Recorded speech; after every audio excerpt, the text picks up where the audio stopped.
नमस्कार साथियों, infusion notes के ऑनलाइन प्लेटफॉर्म पे एक बार फिर से आपका स्वागत है। डेली करंट अफेयर के सेशन में आज अपन 12 मार्च 2025 का जो भी मोस्ट इम्पोर्टेंट करंट अफेयर है उसको डिटेल एनालिसिस और स्टैटिस्टिक्स जीके के साथ कवर करने वाले हैं। आप किसी भी गवर्नमेंट एग्जाम की तैयारी कर रहे हो, प्रत्येक एग्जाम की दृष्टि से ये क्लास बहुत ही इंपॉर्टेंट है। जैसा कि आपको पता है, पिछले 6 महीने से आपको रेगुलर मेरी करंट अफेयर की क्लास मिल रही है। प्रतिदिन आपको मैं यही चीज़ बोलता हूँ, आप चाहे यूपीएससी सीएससी की भी तैयारी क्यों ना कर रहे हो, प्रत्येक एग्जाम की दृष्टि से ये क्लास क्या है, रामबाण है। इसके अलावा इस क्लास की आपको पीडीएफ लेनी है। कल मैंने एक बच्चे का कमेंट पढ़ा था कि सर हमें पीडीएफ नहीं मिल रही। जो मैं बताता हूँ उसको आप फॉलो करो तभी पीडीएफ मिलेगी। मैं आपको पहले दिन से यही बोल रहा हूँ, पीडीएफ का कोई चार्ज नहीं है। हम कहीं कोई लाइक शेयर सब्सक्राइब नहीं करना है पीडीएफ के लिए। पीडीएफ का एक सिंपल प्रोसेस है। ये नंबर है, इस नंबर पे आपको मैसेज करना है या कॉल करना है। नंबर क्या, 9887809083। इस नंबर पे कॉल या मैसेज करो, सर आपकी जो डेली करंट अफेयर की क्लास होती है उसके हमें पीडीएफ चाहिए। उसके बाद या तो ये खुद आपको ब्रॉडकास्ट चैनल में ऐड कर देंगे या आपको लिंक भेज देंगे जहां से आप खुद ऐड हो जाना। उस चैनल में आपके नंबर किसी को शो नहीं होंगे, आप भी किसी के नंबर नहीं शो देख सकते हो। प्राइवेसी का पूरा ख्याल रखा जाएगा और जब भी आपकी क्लास होगी उससे जस्ट 15 मिनट बाद में वहाँ पर पीडीएफ मिल जाएगी। कई बार ऐसा भी होगा कि क्लास से पहले भी वहाँ पे पीडीएफ मिल जाती है, तो पीडीएफ आपको डेली के डेली मिल जाएगी। ये नंबर आप सेव कर लेना, अपने फ़ोन में इन नंबर को सेव भी करना है।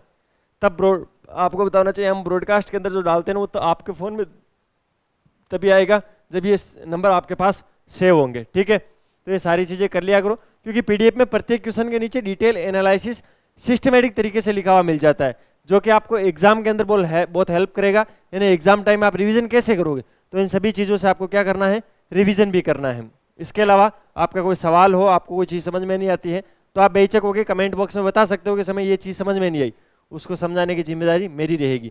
हाँ, एक चीज़ इंपॉर्टेंट और बता देता हूँ, आज ये क्लास होगी, इसके बाद में अपनी होली की ऑफ रहेगी 2-3 दिन। मैं भी होली मना लूँ, आप भी होली मनाओ अपने परिवार के साथ। अब देखो, होली और दीपावली 2 त्यौहार होते हैं ऐसे जिसके अंदर हमारी भी इच्छा होती है कि हम हमारे परिवार के साथ जाएं, वहाँ होली वगैरह मनाएं अच्छे से। सब कुछ किसके लिए, उन्हीं के लिए तो है। तो इसीलिए आप भी हमारी फैमिली हो, आप भी होली को अच्छे से एंजॉय करो। हम भी 2-3 दिन का ऑफ रखेंगे, लेकिन जब भी अपनी अगली क्लास होगी उस दिन ये जो 2-3 दिन अपन क्लास नहीं ले रहे हैं उसका करंट अफेयर मैं आपको एक साथ कवर करवा दूंगा। वैसे अपनी संडे की ऑफ रहती है तो मंडे को एक साथ करवा देता हूँ ना, उसी प्रकार 2-3 दिन की ऑफ है, उसके बाद आपको रेगुलर क्लास वापस मिलती रहेगी। तो बार बार आप कॉल या मैसेज मत करना कि सर क्लास नहीं हो रही, क्लास नहीं हो रही। सर भी तो इसी ब्रह्मांड में रहते हैं, इसी समाज का हिस्सा है, तो उनके भी तो होली हो सकती है।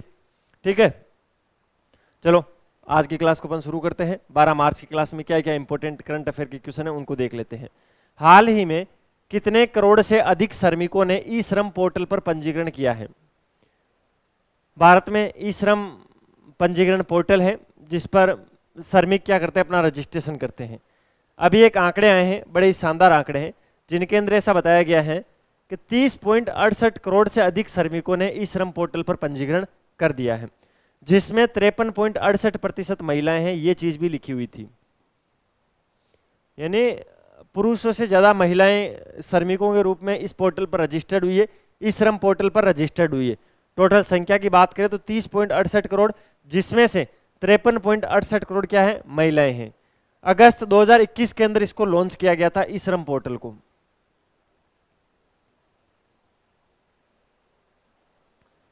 अगस्त 2021 के अंदर ई श्रम पोर्टल को लॉन्च किया गया था। ये ई श्रम पोर्टल है क्या, तो जो असंगठित कारीगर है या असंगठित कामगार जो है उनका राष्ट्रीय डेटाबेस तैयार करने के लिए इस पोर्टल को लॉन्च किया गया था, जिससे क्या होगा, सामाजिक सुरक्षा योजनाएं जितनी भी है श्रमिकों को लेकर उनको आसानी से पहुंचाया जा सकेगा। सारी चीजों को थोड़ा एकदम आराम से समझाता हूं। असंगठित क्षेत्र कैसे, ऐसे क्षेत्र जो रजिस्टर्ड ही नहीं है। कैसे रजिस्टर्ड, कैसे नहीं, आप आज गए कहीं पे, आपको मान लो कि अभी होली की सफाई करवानी है, कहीं रास्ते में आपको कोई ऐसा श्रमिक मिला, आपको उसने बोला 500 रुपये दूंगा सफाई करनी है, वो आ गया। गिग वर्कर्स हो गए, डिलीवरी बॉय हो गए, ये असंगठित क्षेत्र के श्रमिक है।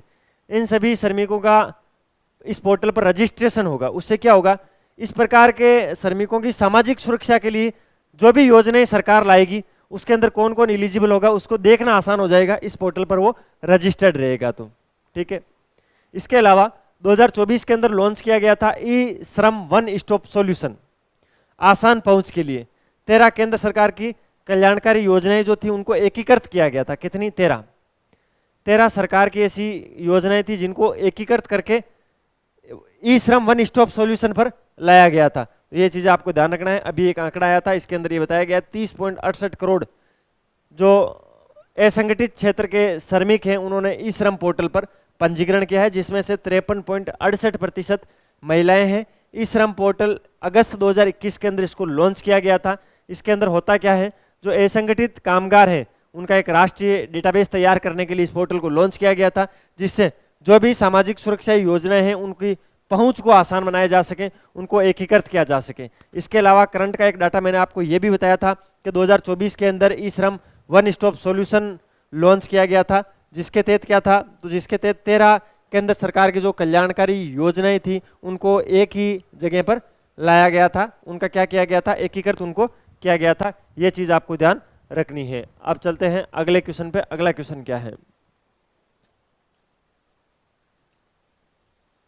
हाल ही में एक अध्ययन के अनुसार कितने प्रतिशत से अधिक भारतीय अनियमित समय के कारण निद्रा समस्याओं का सामना कर रहे हैं। अभी एक रिपोर्ट आई थी, 2 बड़ी कंपनियों ने ये रिपोर्ट दी थी। कितने प्रतिशत से अधिक भारतीय हैं जो अनियमित समय के कारण निद्रा समस्याओं का सामना करते हैं। निद्रा समस्याओं यानी नींद की समस्या। जिनको नींद की समस्या क्या, ज्यादा नींद आती है ऐसा नहीं, जिनको नींद नहीं आती है, किसकी वजह से नहीं आती है, क्योंकि उनका टाइम टेबल नहीं है, कुछ भी उनका टाइम टेबल नहीं है, कब खाना खाना है, कब सोना है, वो अनियमित है। जब इच्छा हुई तब खाना खा लिया, जब इच्छा हुई तब काम कर लिया, जब इच्छा हुई तब सो गए। तो ऐसे लोग ऐसे हैं, कितने लोग हैं ऐसे, तो 53% लोग हैं, यानी 50% से अधिक। तो अभी एक रिपोर्ट आई थी, किसकी, यू गवर्नमेंट और अमेजोन की। अमेजोन कंपनी आप जानते हो, अमेजोन क्या करती है, ई कॉमर्स प्लेटफॉर्म है अमेजोन। तो यू गवर्नमेंट और अमेजोन के द्वारा एक सर्वेक्षण किया गया था, जिसमें पता चला है कि 53% भारतीय वयस्क अनियमित सोने की दिनचर्या के कारण नींद की समस्याओं से चल रहे हैं, नींद की बीमारी से पीड़ित थे, नींद संबंधी विकारों से पीड़ित थे। फरवरी 2025 के अंदर यानी पिछले महीने के अंदर बेंगलुरु, दिल्ली, मुंबई के जो प्रमुख शहर है, भारत के प्रमुख शहर ये बेंगलुरु, दिल्ली और मुंबई, उनमें 1000 से अधिक उत्तरदाताओं के साथ आयोजित इस सर्वेक्षण में अनियमित नींद के प्रभाव पर प्रकाश डाला गया था, जिसमें यह पता चला था कि 53%, एग्जैक्ट अगर डाटा पूछ ले तो 53% वयस्क भारतीय हैं वो अनियमित नींद की समस्याओं से प्रभावित है। ठीक है, अनियमित नींद के प्रभाव पर प्रकाश डालने के लिए यह सर्वेक्षण किसने किया था, यूजीओवी और अमेजन कंपनी है जहां से आप चीजें ऑर्डर करते हो। इन दोनों कंपनियों ने मिलकर सर्वेक्षण किया। सर्वेक्षण किया कैसे, तो इन्होंने जो भी भारत की प्रमुख शहर है, जिसके अंदर दिल्ली हो गया, मुंबई हो गया, ठीक है, बेंगलुरु हो गया, वहां के 1000 युवाओं को इन्होंने पकड़ा और उन पर इन्होंने पूरे डाटा लिए। तो उससे पता लगा कि 53%, उनमें से 530 लोग ऐसे थे जिनको ये समस्या थी। तो ये चीजें आपको ध्यान रखनी है। अब चलते हैं नेक्स्ट क्वेश्चन पे। आज का अपना अगला क्वेश्चन क्या है, देखिए इस क्लास के अंदर जो भी मैं इस क्वेश्चन के नीचे एनालिसिस करवा रहा हूं वो सारा एनालिसिस आपको सिस्टमेटिक तरीके से लिखा हुआ मिल जाएगा। कहां पर मिलेगा ये मैंने आपको इस क्लास के पहले ही आपको बता दिया है। इस नंबर पे आपको व्हाट्सएप मैसेज करना है, इस क्लास की पीडीएफ आपको लेनी है। ठीक है, फिर अब आप कमेंट मत करना सर अब भी नहीं मिल रही, अब भी नहीं मिल रही। अगर अब की बार कमेंट करोगे तो फिर मैं कैसे भेजूंगा आपको, आपसे नंबर लूंगा फिर, है ना। हाल ही में किसे टेक्नोलॉजी यानी प्रौद्योगिकी, नवाचार और उद्यमिता में 5 दशकों से अधिक योगदान के लिए लाइफ टाइम अचीवमेंट अवार्ड से सम्मानित किया गया। एक व्यक्ति को लाइफ टाइम अचीवमेंट अवार्ड दिया गया। सबसे इंपॉर्टेंट, इनको ये अवार्ड क्यों दिया गया ये मैंने क्वेश्चन में ही लिख दिया है। टेक्नोलॉजी के अंदर, नवाचार के अंदर, उद्यमिता के अंदर 5 दशकों यानी 50 साल से अधिक योगदान के लिए लाइफ टाइम अचीवमेंट अवार्ड दिया गया। वो थे डॉक्टर श्रीधर मित्ता को। किसको, डॉक्टर श्रीधर मित्ता। ऑप्शन नंबर 2 इस क्वेश्चन के परिप्रेक्ष्य में एकदम राइट ऑप्शन है। डॉक्टर श्रीधर मित्ता को 5 दशकों से अधिक समय तक प्रौद्योगिकी, नवाचार और उद्यमिता में उनके योगदान के लिए लाइफ टाइम अचीवमेंट अवार्ड दिया गया। इनके कैरियर की उपलब्धियां बताऊं मैं क्या है। डॉक्टर श्रीधर मित्ता कौन है, सबसे पुरानी कंपनी आपने विप्रो सुना होगा। विप्रो के पहले कर्मचारी थे, विप्रो के क्या थे, पहले कर्मचारी कौन थे, तो फर्स्ट एम्प्लॉय थे डॉक्टर श्रीधर मित्ता विप्रो कंपनी के। ठीक है, और इसके साथ में ये कंपनी के सीटीओ भी बने थे। साथ साथ में नेक्स्ट वेल्थ एंटरप्राइजेस कंपनी है, उसके सह संस्थापक ये रह चुके हैं। डॉक्टर मित्ता के काम की बात की जाए, जिसमें लैब ऑन हायर मॉडल भी इन्होंने दिया था। ठीक है, इंडस्ट्री के अंदर लैब ऑन हायर मॉडल किसने दिया था, तो वो दिया था डॉक्टर श्रीधर मित्ता ने। भारतीय आईटी को वैश्विक मंच पर ऊपर उठाने का काम किया है डॉक्टर श्रीधर मित्ता ने, जिसके चलते इनको क्या दिया गया है, लाइफ टाइम अचीवमेंट अवार्ड दिया गया है। ये नाम आपको याद रखना है, डॉक्टर श्रीधर मित्ता। एग्जाम में टकरा सकता है, जब भी टकराए तो बता देना, होली से एक दिन पहले सर ने हमें पढ़ाया था और मैंने क्या क्या चीजें आपको पढ़ाई है, इन सब चीजों का आपको विशेष ध्यान रखना है। अब चलते हैं नेक्स्ट क्वेश्चन पे। अगला क्वेश्चन आज का अपना क्या है, हाल ही में जारी 2024 वायु प्रदूषण रैंकिंग के अनुसार भारत विश्व में किस स्थान पर है। इंपॉर्टेंट चीज है भाई, बहुत ही शानदार क्वेश्चन है। अभी 2024 के अंदर वायु प्रदूषण की रैंकिंग के आंकड़े जारी हुए थे, जिसमें भारत 5वें स्थान पर है भाई। भारत कौन से स्थान पर है, 5वें स्थान पर है। तो सबसे इंपॉर्टेंट चीज क्या है, भारत से ऊपर 4 देश है कौन कौन से। एक तो चांद, चांद सबसे प्रदूषित शहर है। दूसरा बांग्लादेश,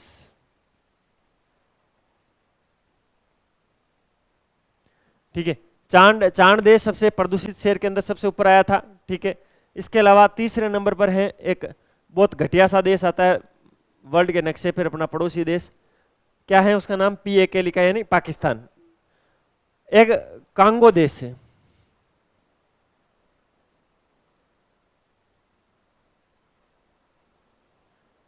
कांगो को मैप में जगह जगह DRC लिखा होता है। DRC का मतलब क्या हुआ, डेमोक्रेटिक रिपब्लिक ऑफ कांगो। तो मैंने DRC भी लिख दिया है, कांगो भी लिख दिया है। तो DRC का मतलब क्या हुआ, democratic Republic of Congo.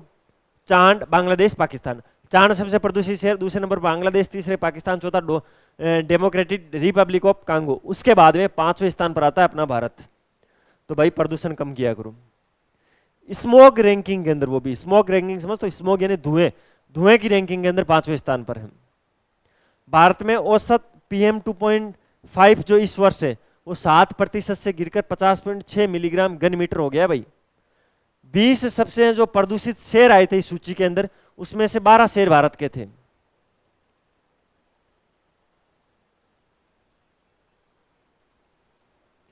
Top 20 शहरों में भारत के 12 शहर,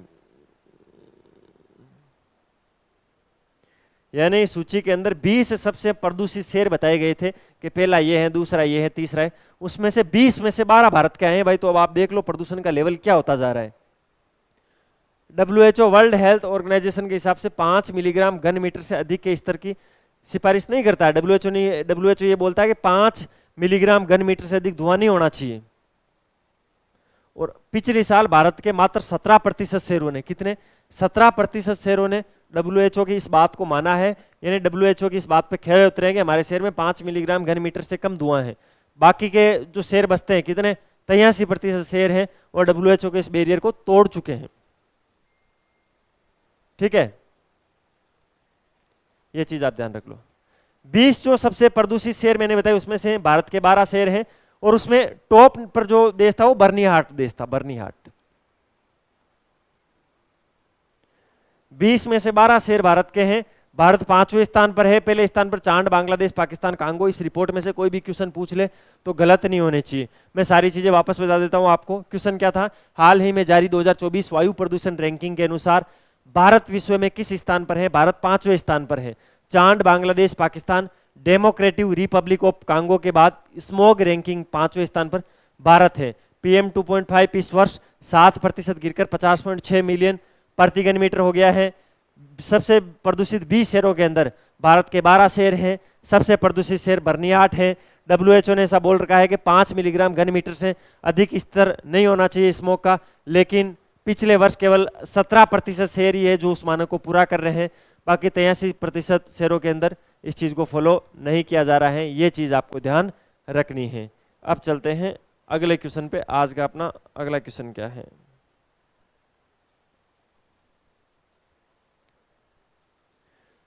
हाल ही में भारत ने किस शहर में मल्टी मॉडल लॉजिस्टिक पार्क के लिए समझौता किया है। बताओ भाई। वाराणसी के अंदर ऑप्शन नंबर 2 राइट ऑप्शन है। वाराणसी, भारत के अंदर जो वाराणसी शहर है उसमें multi modal logistic park. Logistic का मतलब समझते हो, लॉजिस्टिक का मतलब ये हुआ कि आप इस वेबसाइट पे गए, infusionnotes.com वेबसाइट पे, यहाँ पर आप जाके आप कर रहे हो यूपीएससी की तैयारी, स्टेट PCS की तैयारी या किसी गवर्नमेंट एग्जाम की तैयारी कर रहे हो। आपने उस गवर्नमेंट एग्जाम को जाके सर्च किया तो इस वेबसाइट पे क्या मिलेंगे, बहुत ही शानदार आपको हैंड रिटन नोट्स मिलेंगे, हाथ से वे लिखे हुए नोट्स मिलेंगे जिसमें flow chart, diagram, index, to the point सारी चीजें अच्छे से लिखी हुई मिलेगी। वो आपको प्रिंटेड फॉर्मेट में बुक के फॉर्मेट में आपके घर पे हम डिलीवर करवाएंगे। अभी होली ऑफर के अंदर हम उसका डिलीवरी चार्ज नहीं ले रहे हैं, लेकिन आप ऑर्डर करने के बाद हम उसको पैकिंग करेंगे, उसके बाद में हम DTDC या इंडियन पोस्ट जो भी हमारा कोरियर पार्टनर है उसके साथ में हम उसको जो भेजेंगे वो गाड़ी में डाल के लाएगा, पहले ये जयपुर के अंदर जाएगा, फिर वहाँ से डिस्ट्रीब्यूटर के पास जाएगा, सारी चीज़ें होगी, तो उसको बोलते हैं लॉजिस्टिक। ठीक है, क्या बोलते हैं? लॉजिस्टिक्स बोलते हैं उसको। तो logistic park, multi modal logistic park, अब आप मल्टी लॉजिस्टिक शब्द को अच्छे से समझ गए ना, और इसके साथ में ये भी समझ गए एग्जाम में पढ़ना क्या है। ठीक है, वाराणसी के अंदर भारत के क्षेत्रीय संपर्क को बढ़ाने के लिए वाराणसी में अत्याधुनिक मल्टी मॉडल लॉजिस्टिक पार्क यानी MMPL multi modal logistic park की फुल फॉर्म बता रहा हूँ मैं, शॉर्ट फॉर्म बता रहा हूँ MMLP, विकसित करने के लिए राष्ट्रीय राजमार्ग रसद प्रबंधन लिमिटेड, जिसको NHLML बोला जाता है, उसके साथ भारतीय अंतर्देशीय जल मार्ग प्राधिकरण ने एक समझौते ज्ञापन पर हस्ताक्षर किया है। 150 एकड़ में ये पार्क ये फैला हुआ होगा पार्क, कितने? 150 एकड़ में। अच्छा, सबसे इंपॉर्टेंट है ये NH7 के किनारे होगा, नेशनल हाईवे 7 के। ठीक है, NH7 पूर्वी समर्पित माल ढुलाई गलियारे और राष्ट्रीय जलमार्ग 1 से जुड़ा होगा, लाल बहादुर शास्त्री हवाई अड्डे के नजदीक में ये होगा, ये चीज आपको ध्यान रखनी है। 150 एकड़ में और NH7 के नजदीक वाराणसी के अंदर होगा। किस किस दो कंपनियों ने इसके लिए समझौता किया है? राष्ट्रीय राजमार्ग रसद प्रबंधन लिमिटेड यानी NHLML और भारतीय अंतर्देशीय जल मार्ग प्राधिकरण IWAI के साथ इस पर समझौते ज्ञापन पर हस्ताक्षर हुए हैं, ये चीज आपको ध्यान रखनी है। अब चलते हैं अगले क्वेश्चन पे। आज का भाई अपना अगला क्वेश्चन क्या है उसको देख लेते हैं। हाल ही में एपिडा ने भारत की कृषि विरासत और जैविक क्षेत्र का प्रदर्शन किस देश में आयोजित नेचुरल प्रोडक्ट्स एक्सपो वेस्ट 2025 में किया? सबसे इंपॉर्टेंट ये एपिडा क्या है सर, हमें तो ये बताओ, बाकी तो छोड़ दो। अपेंडिक्स की नस तो हमने सुनी, एपिडा क्या है? कृषि एवं प्रसंस्कृत खाद्य उत्पाद निर्यात विकास प्राधिकरण, जिसकी शॉर्ट फॉर्म होती है एपिडा। एपिडा की फुल फॉर्म क्या होती है? कृषि एवं प्रसंस्कृत खाद्य उत्पाद निर्यात विकास प्राधिकरण, शॉर्ट में क्या बोलते हैं? एपिडा। फुल फॉर्म वापस बता रहा हूं, कृषि एवं प्रसंस्कृत खाद्य उत्पाद निर्यात विकास प्राधिकरण, इसको एपिडा बोलते हैं। उसने अभी कैलिफोर्निया के अंदर, कैलिफोर्निया कहां पर पड़ता है? संयुक्त राज्य अमेरिका के अंदर। ऑप्शन नंबर 3 इसके अंदर राइट ऑप्शन है। कैलिफोर्निया में नेचुरल प्रोडक्ट एक्सपो वेस्ट 2025 में भारत की कृषि विरासत और जैविक क्षेत्र का प्रदर्शन किया है, जिसमें 13 जो प्रमुख भारत के निर्यातक हैं वो उसमें शामिल हुए थे, ये चीज आपको ध्यान रखना है। एपिडा ने सैन फ्रांसिस्को में एक अंतर्राष्ट्रीय क्रेता विक्रेता बैठक का भी आयोजन किया था, जिसमें वैश्विक सहयोग और व्यापार अवसरों को बढ़ावा देने की बात की गई थी। तो आपको ध्यान रखना है, सारी चीजें आपको याद करनी है। कृषि एवं प्रसंस्कृत खाद्य उत्पाद निर्यात विकास प्राधिकरण, जिसको एपिडा बोलते हैं, उसने कैलिफोर्निया कहां पड़ता है? संयुक्त राज्य अमेरिका में पड़ता है। वहां पर नेचुरल प्रोडक्ट एक्सपो वेस्ट 2025 में भारत की कृषि विरासत और जैविक क्षेत्र का प्रदर्शन किया, जिसमें 13 प्रमुख भारतीय निर्यातक शामिल हुए थे। इसमें से कोई सा भी क्वेश्चन आपसे एग्जाम में पूछा जा सकता है। फिर मत बोलना सर ये चीज नहीं करवाई, वो चीज नहीं करवाई। मेरा काम है आपको एक एक चीज को अच्छे से कवर करवाना, जो मैं बड़ी ईमानदारी के साथ आपके लिए कर रहा हूं। और फिर मैं आपको यही बोलूंगा, अगर आपको वीडियो की क्वालिटी अच्छी लग रही है, कंटेंट की क्वालिटी अच्छी लग रही है, आपको लग रहा है कि सर एक्चुअल के अंदर मेहनत कर रहे हैं और हमें अच्छे से पढ़ा रहे हैं, तो इसके बदले में गुरु दक्षिणा के रूप में आपसे ज़्यादा कुछ ही नहीं चाहिए। लाल वाला बटन दबाकर चैनल को सब्सक्राइब कर देना, बेल वाला आइकन जरूर प्रेस कर देना। उससे क्या होगा, नए वीडियो की नोटिफिकेशन आपको सबसे पहले मिलेगी और हमें मोटिवेशन मिलेगा। अच्छे अच्छे कमेंट करोगे तो दिल एकदम गदगद खुश हो जाएंगे हैं। खुश कर दो, कोई दिक्कत नहीं। बाकी ये नंबर आपको याद रखना है 9887809083। नोट्स चाहिए हो, करंट अफेयर चाहिए हो, कुछ भी चाहिए हो, मैसेज कर देना, मेरी टीम आपको रिप्लाई देगी। बाकी अब 2 दिन क्लास नहीं होगी, उसको आप मैनेज कर लोगे, पता है आपको। होली की वो चीज़ मैंने आपको बताई दी है। अगला क्वेश्चन, हाल ही में ICC यानी इंटरनेशनल क्रिकेट काउंसिल ने महिला ऑलराउंडर रैंकिंग में 5वें स्थान पर कौन सी भारतीय खिलाड़ी पहुंची है? महिला ऑलराउंडर रैंकिंग जारी हुई है अभी, जिसमें 5वें स्थान पर पहुंची है Deepti Sharma. Option number 3 right option है। तो हाल ही में ICC महिला ऑलराउंडर रैंकिंग में 5वें स्थान पर भारत की दीप्ति शर्मा पहुंच गई है। दीप्ति शर्मा ने 344 अंक हासिल किए थे। कितने? 344, 344 अंक हासिल किए थे और ऑलराउंडर रैंकिंग के अंदर महिलाओं में 5वें स्थान पर ही आ गई है। ये पहले 6वें स्थान पर थी, अमेलिया केर है, वो 5वें स्थान पर थी, उनको इन्होंने पीछे छोड़ दिया है। ठीक है, इसके अलावा T20 ऑलराउंडर रैंकिंग में 3रे स्थान पर है। वनडे गेंदबाजी चार्ट में ये 4थे स्थान पर है। ऑस्ट्रेलिया की जो एस्ले गार्डन है उनको भी इन्होंने पीछे छोड़ दिया है।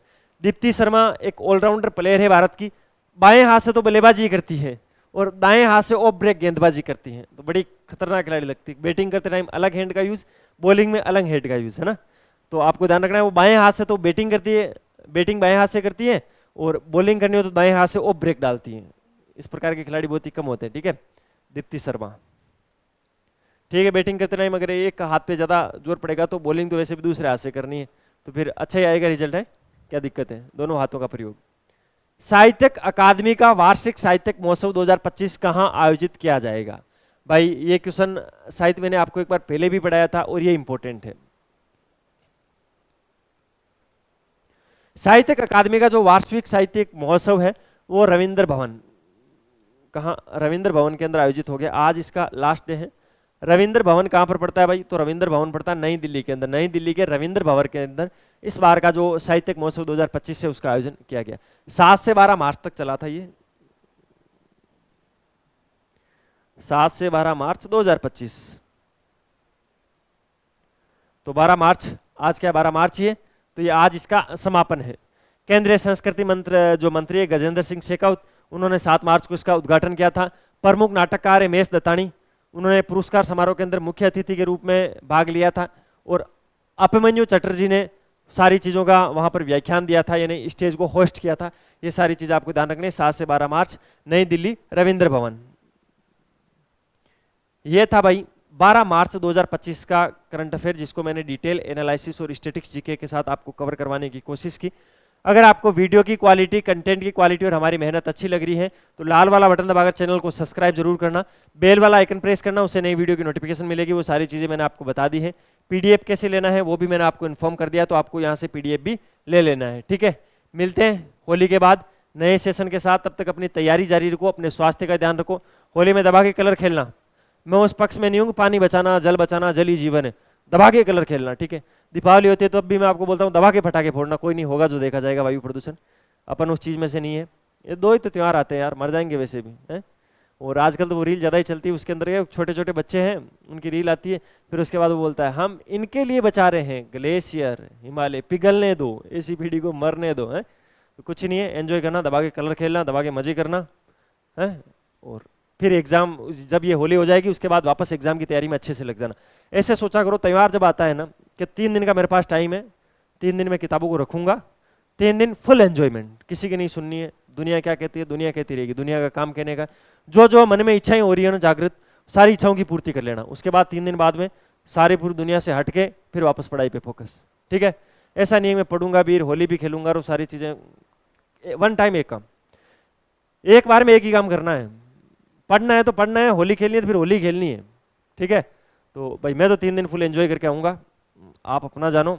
मिलते हैं होली के बाद, तब तक अपनी तैयारी जारी रखो, अपने स्वास्थ्य का ध्यान रखो। टेक केयर, जय हिंद।